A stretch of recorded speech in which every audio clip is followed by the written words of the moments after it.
kung gaano kainit ang panahon sa Anaheim, California. Ganon din kainit ang pagtanggap ng mga kapuso abroad sa Sparkle International Tour nitong weekend. Sobrang nag-enjoy ang mga kapuso mula sa GMA booth sa lobby ng City National Grove kung saan ginanap ang show. Pati sa performances ng Sparkle Stars na sina Alden Richards, Julian San Jose, Raver Cruz, Isko Moreno, Ay de las Alas at Bubay. Kilig overload ang dala ng Team Judiver. I hope and we all hope that they enjoy the show. Masarap sa pakiramdam, masaya sa feeling. Tilian din ang fans kay Alden Richards sa kanyang song number.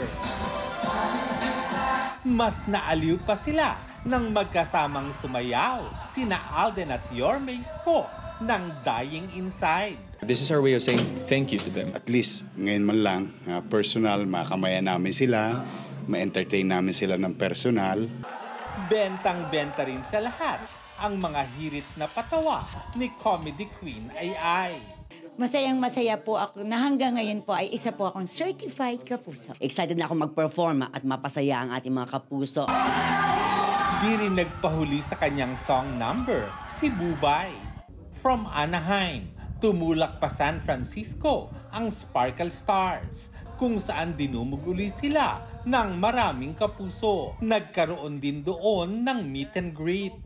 Non-stop ang sayang dala ng Sparkle World Tour na umabot din sa Calgary, Canada. Si Alden may patiz kung saan ang next stop ng Sparkle World Tour.